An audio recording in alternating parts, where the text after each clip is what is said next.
Hey, it's Jamie, host of podcasts Murderish and Dirty Money Moves. Join me on March 5th, 2023, as I present The Heiress Who Hustled Hollywood, the true story of Hollywood scammer Mary Carol McDonnell. It's a twisted tale of schemes, mysterious death, homicide. There's even a link to Michael Jackson. This is a worldwide digital experience you can watch from anywhere. I'm releasing never-before-seen photos and telling the story from my own first-hand account, having lived through part of this ordeal. Get your tickets now at moment.co/murderish. That's moment.co/murderish.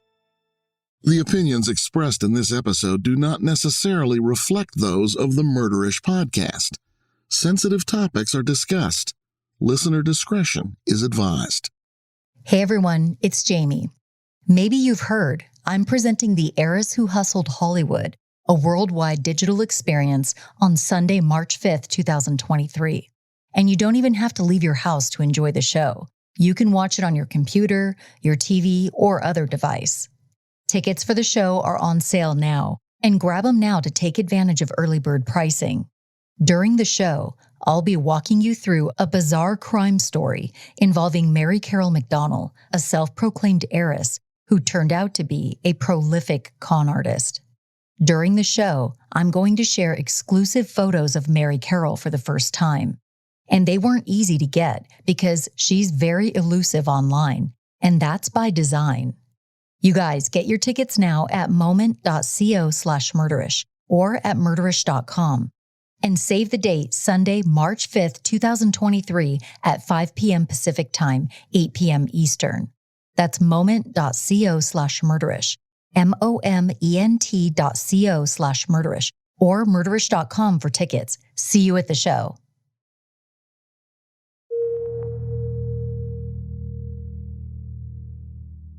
On a frigid dawn morning in November of 2022, 4 University of Idaho students settled down in their beds after a night out partying.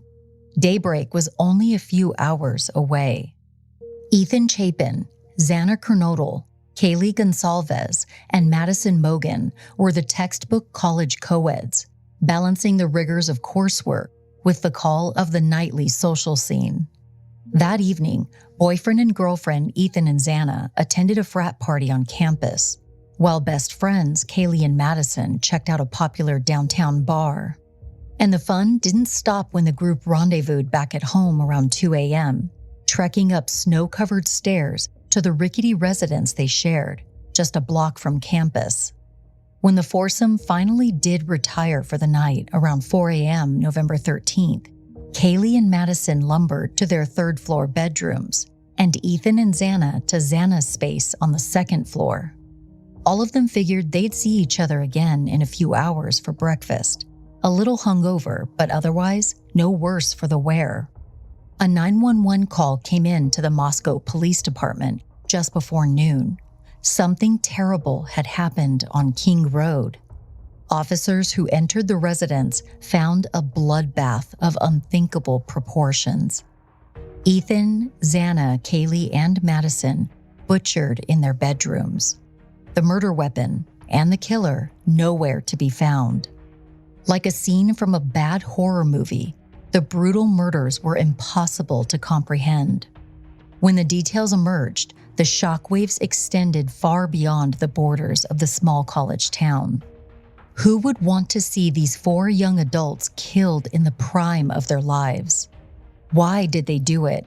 And most importantly, where was the killer? After 7 weeks of near silence from investigators, came the headline that caught the nation's attention: an arrest in the University of Idaho murders. In the early morning hours of December 30th, 2022, authorities in Pennsylvania arrested 28-year-old Brian Kohberger at his family's home in the Pocono Mountains. Kohberger was a PhD student studying criminology at Washington State University, just 15 minutes from the crime scene. As the country awaits a possible trial, online sleuths and the true crime community have dissected every grain of available information on this sinister crime, unearthing connections and correlations too compelling to ignore. Ultimately, it will be for a jury to decide. This is Jamie, and you're listening to Murderish.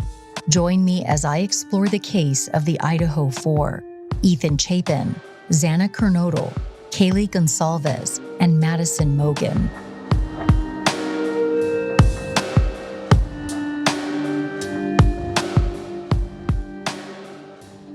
Founded in 1889, the University of Idaho is located in the town of Moscow, population 25,000, just 8 miles from the eastern border of Washington.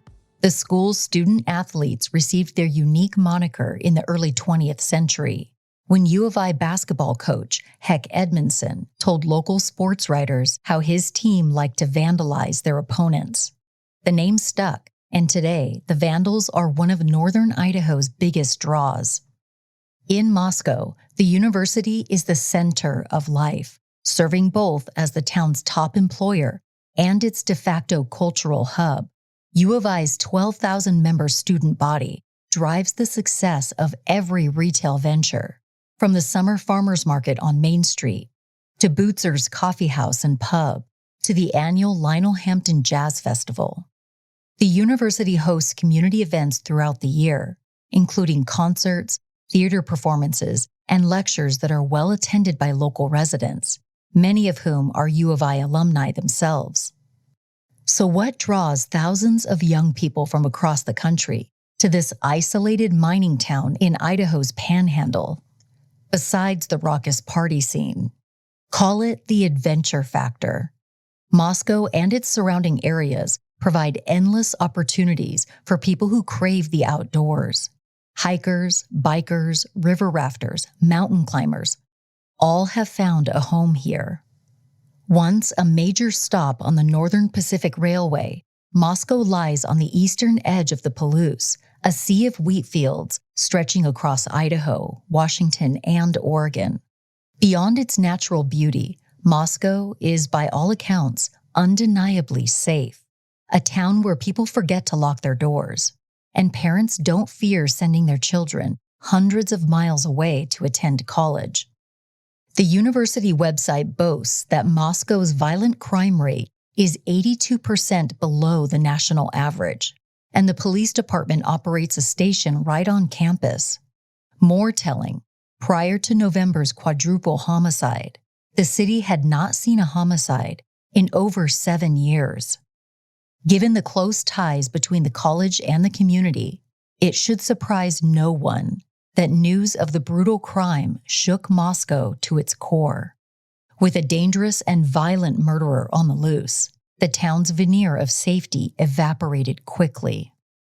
Students no longer felt comfortable in their off-campus housing and refused to return to classes.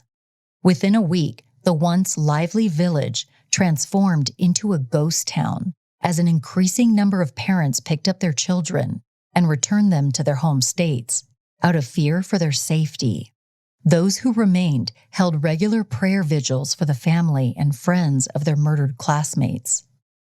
At a November 30th memorial held inside the university's football stadium, Steve Gonsalves, Kaylee's father, told the crowd, according to NPR, "The only cure to pain is love.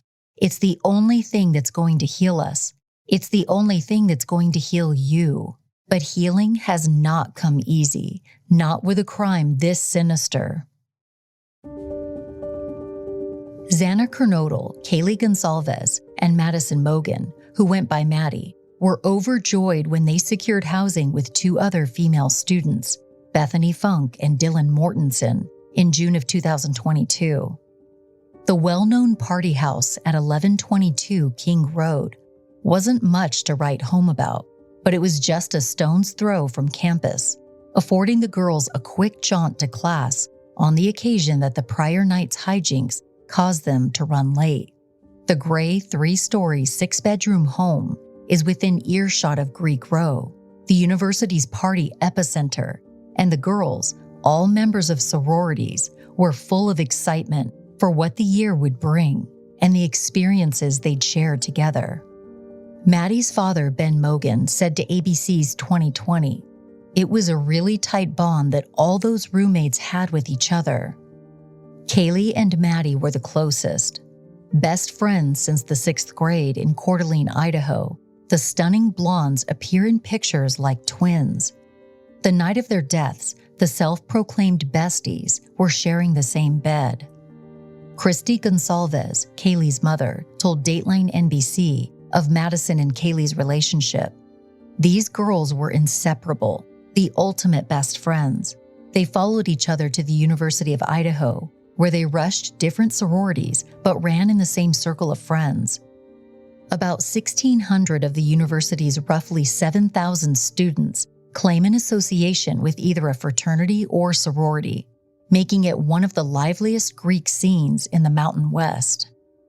Kaylee had actually moved out of the house on King Road weeks before the murders.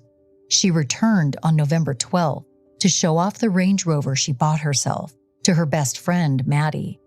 Kaylee's parents told Dateline NBC she had her sights set on graduating early so she could accept an IT job in Austin, Texas. A native of the tiny town of Rathdrum, Idaho, the 21-year-old senior was planning a trip to Europe the following summer. Kaylee wanted to see Paris's Eiffel Tower, the canals of Venice, and London's Underground. In a statement to KREM2 News in Idaho, Kaylee's family described her as the ultimate middle child, saying, "She did absolutely everything she set her mind to. She didn't hold back on love, fights, or life. Kaylee was the ultimate go-getter and constantly wanted an adventure." One of 5 siblings, she made a 6th when she met Maddie Mogan, while the two were attending Charter Academy in Coeur d'Alene. Madison Mae Mogan grew up in Oregon before moving with her family to northern Idaho when she was just a toddler. Known to her friends and family as Maddie, she was so excited to attend the University of Idaho, which her obituary described as a little far from home but not too far. Once enrolled, Maddie made the most of the college experience. Enjoying Greek life, she rushed Pi Beta Phi when Kaylee rushed Alpha Phi, making tons of friends, meeting the love of her life, Jake, all the while making the dean's list every semester. In Maddie's obituary, her family said, "We will think of her forever surrounded by pink, sparkly things that are tiny and cute." To say Maddie is loved by all is an understatement. Maddie was known for her ability to make others smile and laugh with her offbeat and hilarious sense of humor. And it was well known by all who knew her to never let her get hungry. Kaylee and Maddie met Xana Kernodle when they first arrived on campus in 2019.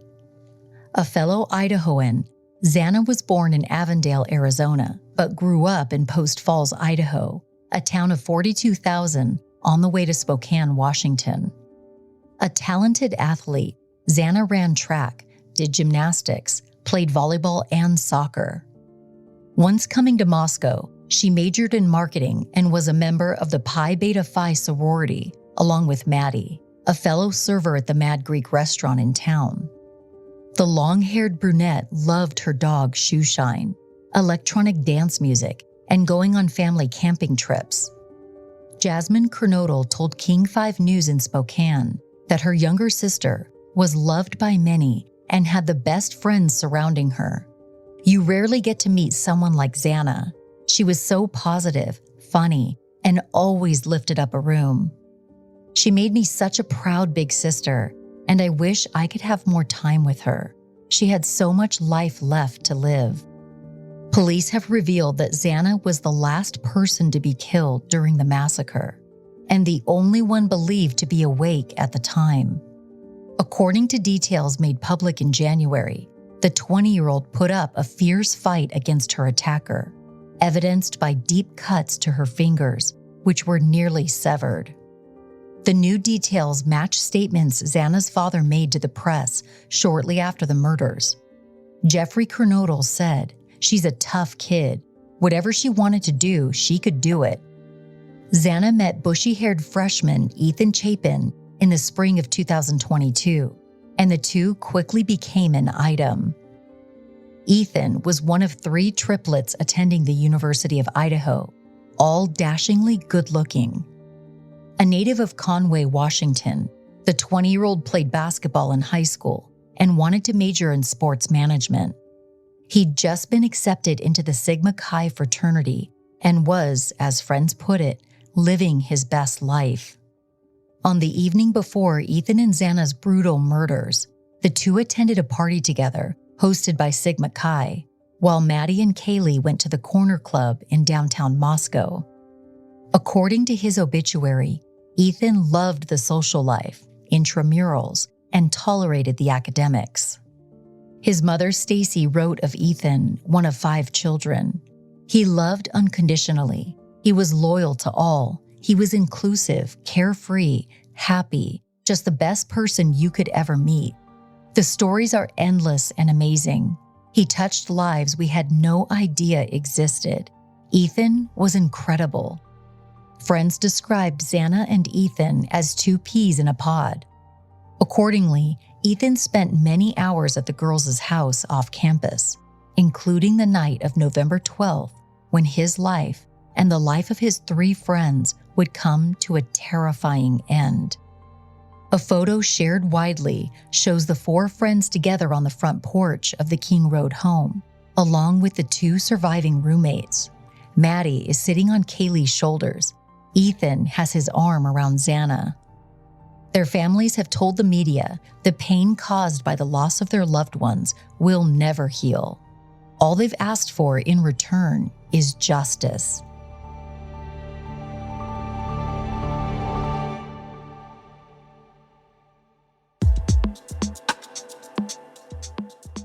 We've all been there, when you feel a weird pain that doesn't hurt enough to go to the emergency room, but it does hurt enough for you to know something's off. And when you start telling friends and family about your symptoms, you never know what kind of responses you're going to get.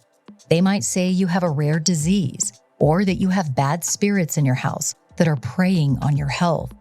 No offense to friends, but you're extremely unlikely to find quality medical advice in your group chat, and that's where Zocdoc comes in. Zocdoc has thousands of medical professionals that will listen to you like a friend, but actually give you the expert care you need. Zocdoc is the only free app that lets you find and book doctors who are patient-reviewed, take your insurance, are available when you need them, and treat almost every condition under the sun. No more scary stories from your friends, or scouring the internet for the right doctor, or reading through questionable reviews. With Zocdoc, you have a trusted guide to connect you with your favorite doctor you just haven't met yet. Millions of people use Zocdoc's free app to find and book a doctor in their neighborhood who is patient-reviewed and fits their needs and schedule just right. Go to Zocdoc.com/murderish and download the Zocdoc app for free. Then find and book a top-rated doctor today. Many are available within 24 hours. That's Zocdoc.com/murderish. Zocdoc.com/murderish.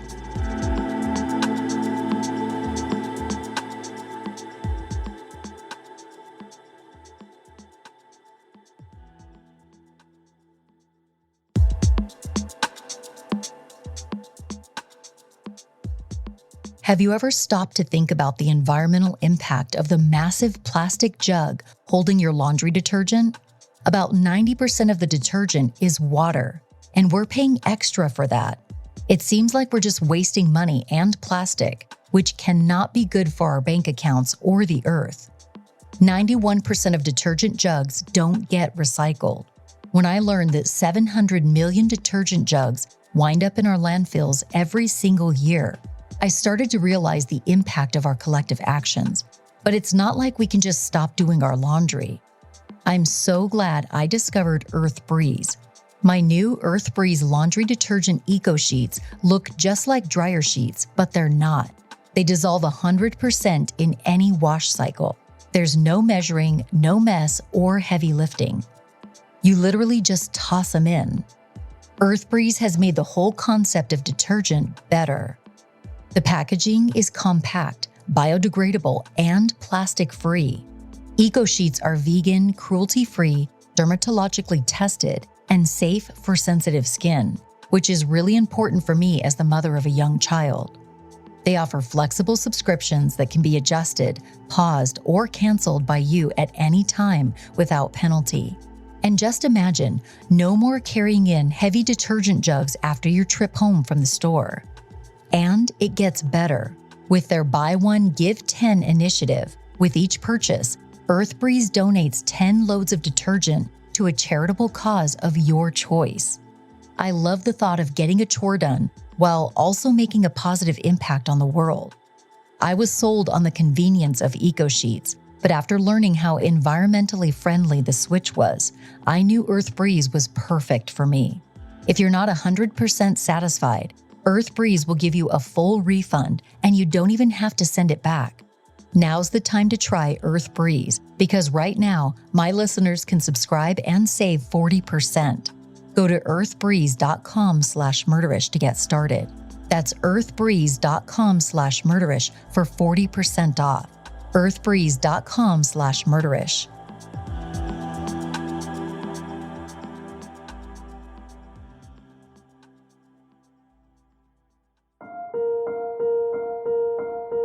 Within minutes of arriving at the King Road home, Moscow PD knew they were facing a crime scene unlike any they'd experienced in their careers. Inside the home were 4 young victims, dead from multiple stab wounds, and 2 housemates who had little to offer by way of positively identifying the killer. To this day, it remains unclear how the survivors didn't hear the mass killing as it unfolded on the floors above them. Fellow University of Idaho graduate Cole Alternator told ABC News, "It's definitely an old, creaky house. You can't walk up any of the stairs or on any of the floors without everybody in the house knowing it." Only that's just what the killer did. Authorities found no signs of forced entry. On the 2nd floor, police discovered the bodies of Xana Kernodle and her boyfriend, Ethan Chapin. They'd been stabbed in the head, chest, and neck. The scene on the 3rd floor was similar. Kaylee Gonsalves and Maddie Mogan, both dead in the same bed, their blood spattered across the headboard, ceiling, and floor. Left unharmed, Kaylee's beloved golden doodle, Murphy, found only a few feet from his owner's bed. It was in Maddie's bedroom where authorities discovered their first and likely most important clue: a tan leather knife sheath lying on the bed next to Maddie's body. The sheath bore the initials USMC and was stamped with the United States Marine Corps logo. More importantly, it provided investigators with a DNA sample taken from its button snap. Talking to Dateline NBC, Maddie's parents expressed some relief in knowing their daughter may have contributed to police recovering the key piece of evidence.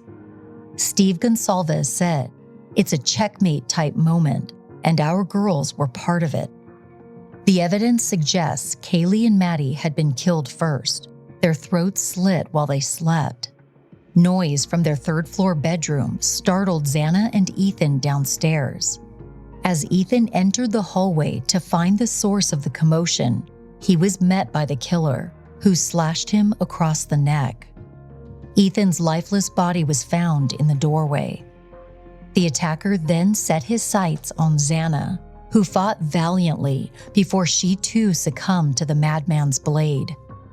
As police began to review surveillance footage from cameras in the vicinity of King Road, something caught their eye: a white car passing again and again down the dead-end street where the victims lived around the time of the murders. The vehicle, a white Hyundai Elantra, started appearing around 3:29 that morning. The car made 3 different passes before returning a 4th time at 4:04 a.m., right around the time the surviving roommate was awakened. That Elantra could be seen speeding away from the area at 4:20 a.m. According to court filings, a security camera at the home next door picked up what sounded like voices or a whimper, followed by a loud thud, and then a dog barking around 4:17 a.m. The camera is less than 50 feet from the wall of Xana Kernodle's bedroom. The barking dog is presumably Xana's canine companion, Shoeshine. While initial reports suggested that all 4 victims died in their sleep, the public has since learned that was not the case for Xana, who received a DoorDash order minutes before the killer entered the home. A forensic review of her cell phone also suggested that she was on TikTok at around 4:12 a.m., literally moments before her death. The first housemate to be interviewed by police, Dylan Mortensen, offered a shocking revelation. She had actually seen the killer in the home.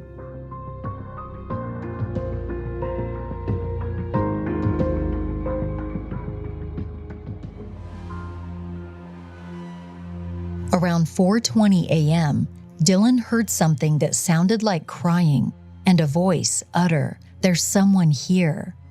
She opened her bedroom door ever so slightly, and that's when she saw him, a figure clad in black clothing with a mask covering his mouth and nose. Dylan described the person as 5'10" or taller, not very muscular, but athletically built with bushy eyebrows. The figure reportedly walked past the co-ed as she stood frozen in shock and made his way toward the sliding glass door that led out of the home. Dylan locked her door, hid under the covers, and passed out. Authorities wouldn't be summoned until more than 7 hours later.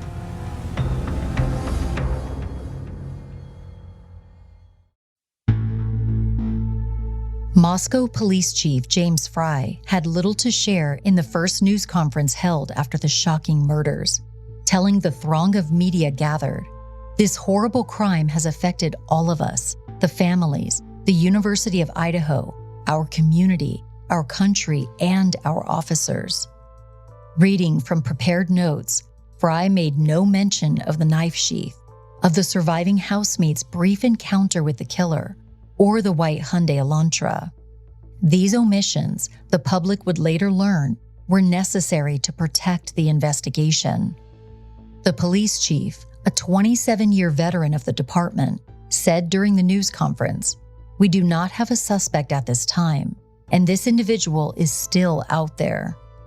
Kendrick Wills, director of the Idaho State Police, beseeched those listening to search their minds for any bit of information, no matter how small, that might help law enforcement find the killer.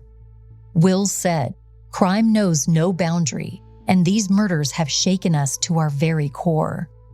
Following the November 16th briefing, calls and tips flooded in, over 20,000 in total, enough to keep the Moscow Police, Idaho State Police, and the FBI busy around the clock. Police reportedly analyzed 113 pieces of physical evidence and an estimated 4,000 photos from the crime scene. On November 25th, authorities dropped a breadcrumb that online sleuths ate up and detailed on all forms of social media. Authorities announced they were looking for a white Hyundai Elantra, triggering hope that an arrest might be imminent. After several weeks went by, with no word of even a person of interest, however, the victims' families grew increasingly frustrated, with some even questioning law enforcement's efforts. What they didn't know was that investigators did in fact have a suspect, and they were quickly building a case against him.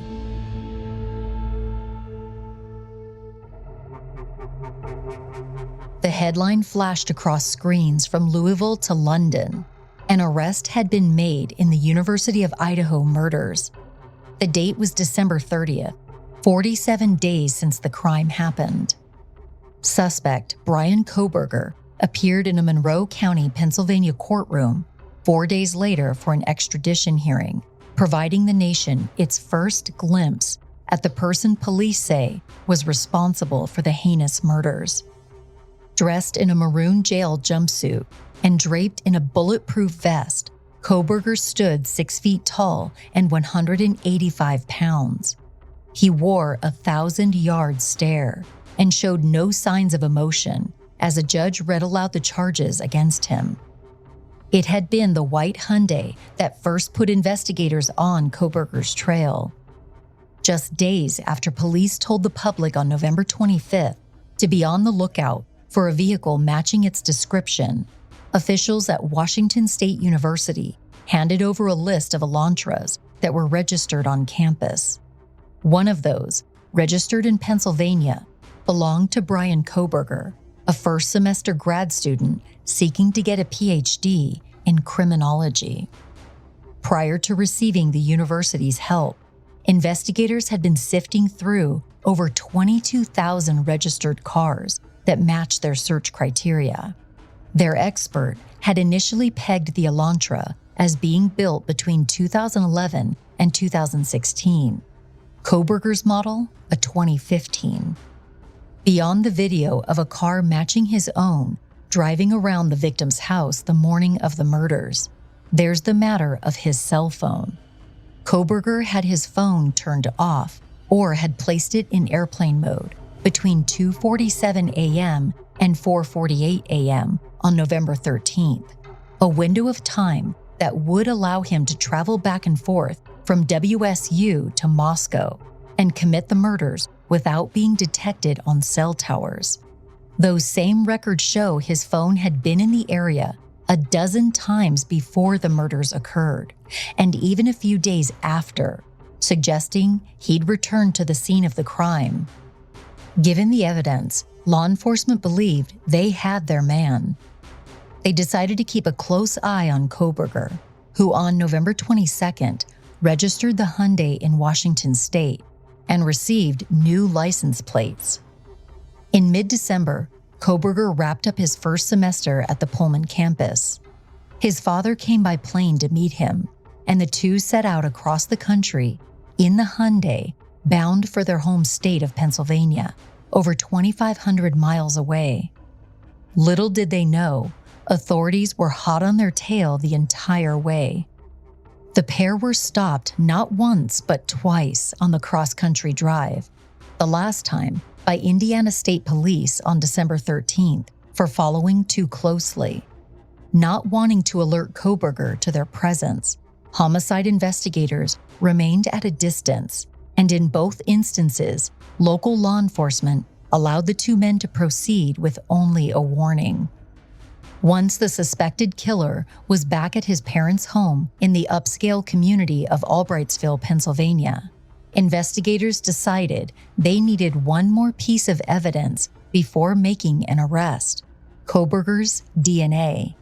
They were able to get it by rummaging through the family's trash cans on December 27th.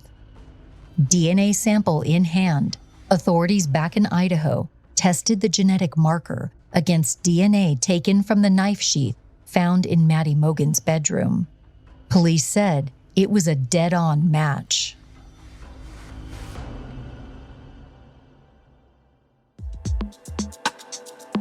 Don't settle when it comes to your dog's health. Just as you rely on their loving welcome at the door when you get home from work, they rely on you for maintaining their health and happiness. Make the switch to fresh food made with real ingredients backed by science by switching to Nom Nom. Nutrient-rich food is essential for your dog's health and energy levels to make sure they're living their best life. Nom Nom makes it so easy to get fresh food straight to your door. They deliver dog food with every portion personalized to your dog's needs, so you can bring out their best. There are no additives or fillers in Nom Nom's dog food, which means less bloating and more energy for your fur baby.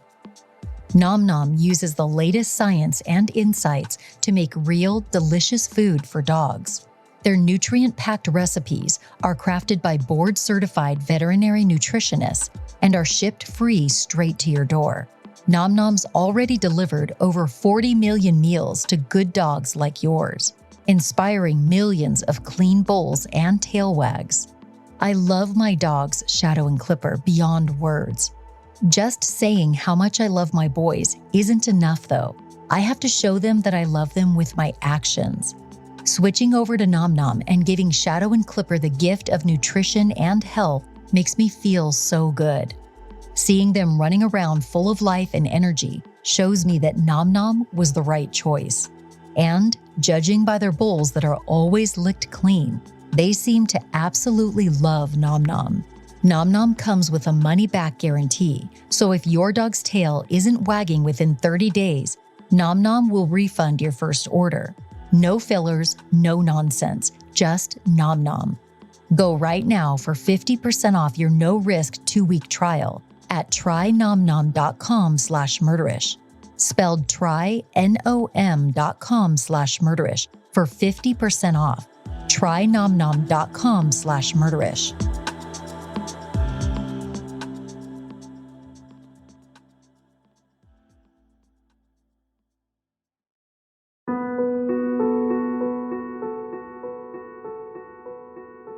In the pre-dawn hours of December 30th, 2022, a SWAT team descended on the Kohbergers' property, which is near several ski resorts and the Pocono Raceway. The suspected killer was taken into custody without incident. In the week since Kohberger's arrest, reporters and citizen journalists have pieced together a crude picture of the man police say killed Ethan Chapin, Xana Kernodle, Kaylee Gonsalves, and Maddie Mogan in cold blood. Though some questions have been answered, one major question still lingers. Why? Authorities haven't outlined a motive for the murders, leaving families of the victims searching for answers. The question coming up on social media over and over again is whether the suspect knew any of the victims and whether this was a targeted attack. Born in 1994, Brian Christopher Kohberger grew up in the tiny town of Effort in eastern Pennsylvania. A rural community of less than 3,000 people, Effort is about an hour and a half north of Philadelphia and 2 hours east of New York City. Kohberger's father, Michael, is a retired electrician, and his mother, Marion, a former paraprofessional who worked with special needs children. According to reports, Marion gave Brian and his 2 older sisters a supportive upbringing in a loving environment. They were raised in Effort until the family relocated to gated Indian Mountain Lake in Albrightsville in the early 2010s. The Kohbergers were active members at St. John's Lutheran Church, where they attended weekly services. It was at St. John's where Brian developed strong ties to his religious faith. Brian Kohberger graduated from Pleasant Valley High School in Broadheadsville, Pennsylvania in 2013. Photos from his high school yearbook show that he made a stark physical transformation from his sophomore to senior years and allegedly aspired to be an Army Ranger. Kohberger appears to have worked for a short time in the Pleasant Valley School District in late 2021 as campus security officer.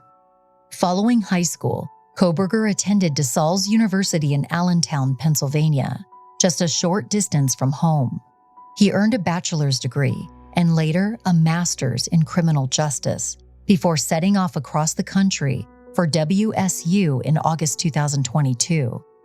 It's unclear what sparked Kohberger's interest in criminal justice, but he was so serious about the subject that he applied for an internship with the Pullman Police Department while attending Washington State. In his application essay, Kohberger said he was interested in helping police more efficiently collect and analyze technological data in public safety operations. Pullman PD have not said whether Kohberger actually got the job. Friends have described Kohberger as an intellectual with a mean streak. At Washington State, his peers said he annoyed some people with a habit of over-explaining and sounded particularly condescending when he spoke to his female classmates. Not everyone hated his company, though. Aaron Dash, a 28-year-old engineering student at Washington State, lived below Kohberger at the Steptoe Village apartment complex in the months leading up to the murders. He told Insider that Kohberger expressed an interest in him and regularly made small talk. Dash's roommate told the online publication that Kohberger gave him his phone number and repeatedly suggested they socialize. The roommate said, "He talked to everybody. He was a very chatty person, not charming but outgoing." Another student at WSU, who had Kohberger as a teacher's assistant, noted how his behavior changed after the murders. The student told Insider, afterward, he didn't grade at all. Most inspections of Kohberger's past have revealed evidence of a troubled young man who battled depression and self-hatred. Reporters with the New York Times uncovered online posts Kohberger wrote while still a teenager in Pennsylvania. He spoke of having suicidal thoughts, of not being able to feel emotions, of observing his own life as if it were a video game. Kohberger, then 16, wrote, "I can do whatever I want with little remorse." In the posts from 2009 and 2010, he laments suffering from a little understood neurological condition known as visual snow, in which a person's vision is obscured by scattering dots, much like the static seen on an analog TV. He said the condition left him depressed and confused, and with thoughts of suicide. A young Kohberger wrote, "Nothing I do is enjoyable. I am blank. I have no opinion. I have no emotion. I have nothing. Can you relate?" A friend told the New York Times that Kohberger was consumed by his condition. An expert in the field, Dr. Francesca Puletta, said that while visual snow is not a sign of mental illness, research has shown that people who have the syndrome also report a high incidence of psychiatric issues such as anxiety, depression, and depersonalization. The neurologist said, "We still don't know what causes it. We simply have to do more research." On top of his physical ailment, Kohberger has also suffered from drug addiction, primarily to heroin, which he began using after high school. Despite his positive home life, Kohberger had been overweight throughout much of his youth and suffered the scorn of bullies, which may have led to his depression and later his drug use. Sarah Healy, who attended elementary, middle, and high school with Kohberger in Pleasant Valley, Pennsylvania, told People magazine, "He was bullied a lot. It started because of his weight and was mainly by females. He was pretty big." Healy's statement begs the question, did the alleged bullying by females lead to a particular disdain Kohberger may have had toward women in adulthood? That said, other people recall Kohberger as the aggressor.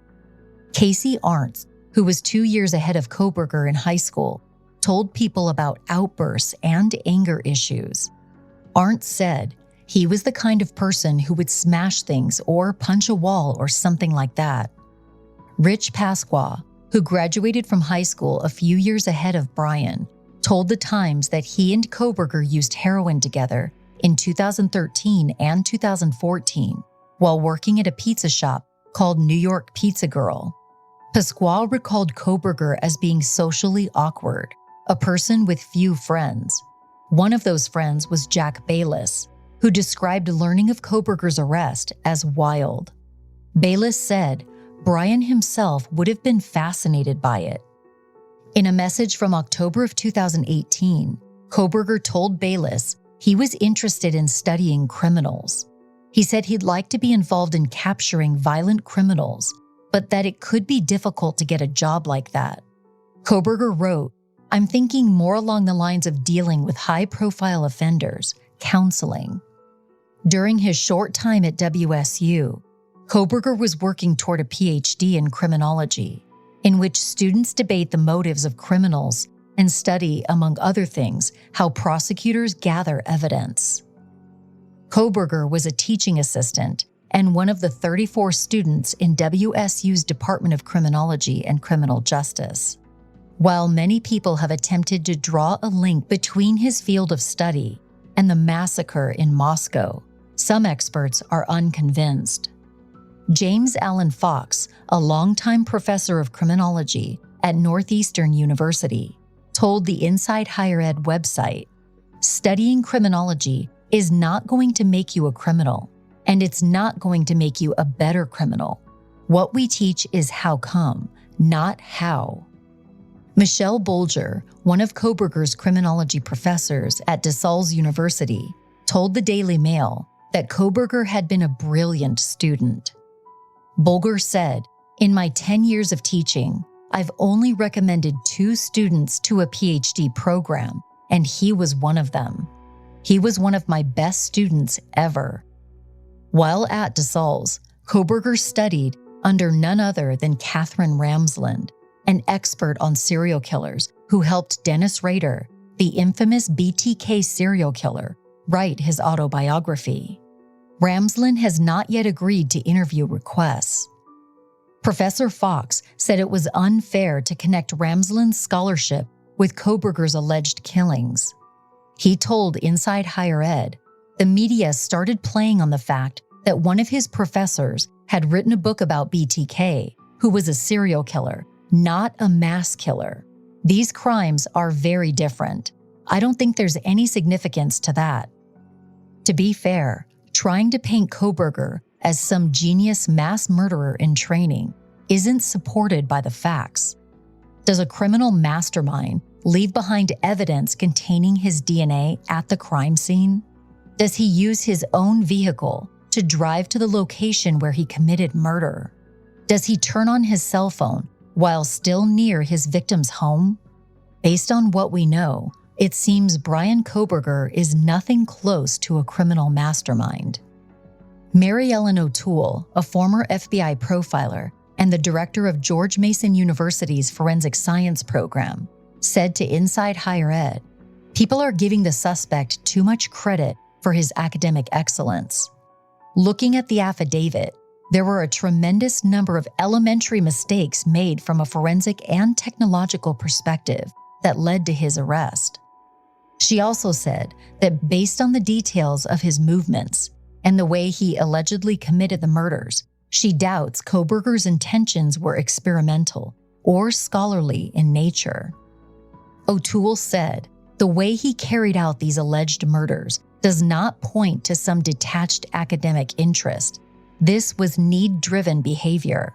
He came there to obliterate his victims out of hatred, which is a very scary state of mind, but which also put him at greater risk of giving himself away."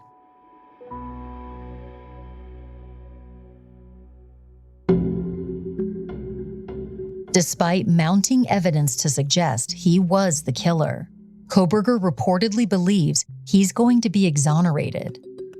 Monroe County Chief Public Defender Jason LaBarre said, "That's what he believes. Those were his words. He's been very easy to talk to. Actually, he's in a calm demeanor." Kohberger's parents and sisters attended the January 3rd hearing in Stroudsburg, Pennsylvania, where Kohberger waived his right to fight extradition, and a judge ordered him transferred to the custody of marshals from the Idaho State Police. Fox News wrote about the scene. His father nodded or shook his head during parts of the brief hearing and waved at his son, who muttered something to his loved ones before he was let out of the courtroom. His sisters appeared visibly upset and at times distraught. A court officer brought Kohberger's weeping sister a box of tissues as the hearing commenced. They covered their faces with jackets and masks as they left the courtroom. Public Defender LaBarre told NBC News, "They don't believe it to be Brian." As of February 1st, Brian Kohberger remained in the custody of the Lotta County Sheriff's Department in Idaho, awaiting arraignment. He's not eligible for bail and has been ordered not to contact the surviving victims or their friends. He's represented by Ann Taylor, chief of the Kootenai County Public Defender's Office, and one of only 13 public defenders in Idaho approved by the state's Public Defense Commission to lead a capital punishment case. Prosecutors have yet to indicate whether they'll seek the death penalty. Idaho is one of 24 U.S. states that actively maintains capital punishment. Prosecutors have 60 days from the time Kohberger enters a plea to file notice with the court whether they're going to seek the death penalty. Public Defender Ann Taylor has come under fire for taking on Kohberger's case, seeing as she represented Xana Kernodle's mother only a few weeks prior and multiple times in the past for a drug possession charge. Xana's mother, Kara Kernodle, was arrested for drug possession a week after her daughter's death. In late January of 2023, when prosecutors asked Ann Taylor to share any evidence that might prove Kohberger's innocence, she said, "There are no books, papers, documents, photographs, or copies, or portions thereof, in the possession of the defendant at this time, which will be submitted at the time of trial." In recent days, Vandal students have been speaking out about seeing Kohberger on campus in the weeks before the murders, just milling about. They paint a picture of a creepy loner who felt out of place. A sophomore named Chelsea told People magazine, "He was the type to stare. He wouldn't look away if you caught him staring. Like he wanted you to notice that he was looking at you. He didn't smile, didn't nod, didn't say anything, just stared." It remains unclear if Kohberger knew any of the victims personally, or what made them, out of all the students at the University of Idaho campus, his targets. As of the date of this recording, Kohberger has not entered a plea. Hoping to preserve his right to a fair trial, a judge has forbidden anyone involved with the case from speaking to the media or the public. The gag order is currently being challenged by the victims' families. Kohberger is due back in court on June 26, 2023. As for the families of the victims, they continue to share stories of their loved ones in hopes that their memories will not be lost in the fog of the case's sordid details. The University of Idaho Foundation has set up endowment funds in each of the students' names: Ethan Chapin, Xana Kernodle, Kaylee Gonsalves, and Madison Mogan. Tens of thousands of dollars continue to flow in from around the country. GoFundMe pages have also been set up for all the victims. The Sigma Chi Foundation has also created the Ethan Chapin Memorial Scholarship Fund in honor of Ethan's life, and the Kernodle family has created the Xana Kernodle Scholarship Endowment at the University of Idaho in memory of Xana. The Kernodle family will match dollar-for-dollar gifts to the fund, up to $10,000. If you would like to donate, links to all of these are in the episode notes.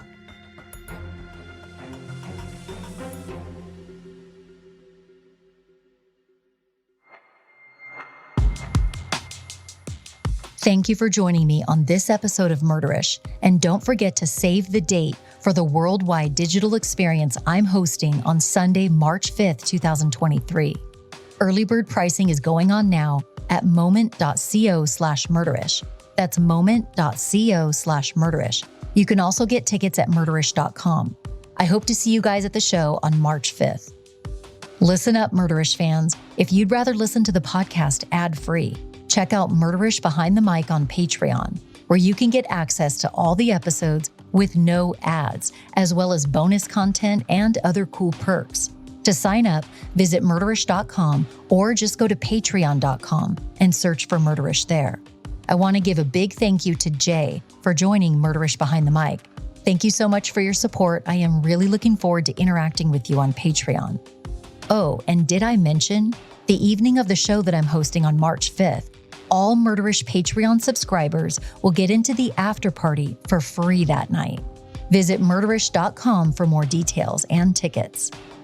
For those who don't know, I host another true crime podcast called Dirty Money Moves: Women in White Collar Crime.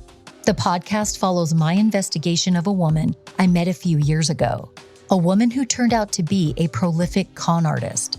It's a wild story that even has ties to the Michael Jackson scandal. You can follow Dirty Money Moves wherever you're listening right now. There are a bunch of episodes for you to binge right now. I hope you'll do me the biggest favor and tell your friends about Murderish, or leave the show a positive rating and review in any podcast app. You can also show your support by wearing a Murderish t-shirt while you're out and about. And trust me, it's a great conversation starter. Go to murderish.com to buy t-shirts, bags, coffee mugs, and so much more. Don't forget to follow Murderish on Instagram and TikTok at Murderish Podcast. Both platforms are a great way to get to know me better because I do a lot of funny videos, short true crime stories, and everything in between. And I love engaging with you guys there, so check it out. Murderish sound design and audio editing is done by Podmachine, with oversight by Emily Crain of Cloud10 Media. This episode was researched and written by K.Brant. Visit murderish.com for a list of sources used for this episode. And remember, listening to this podcast doesn't make you a murderer. It just means you're murder-ish.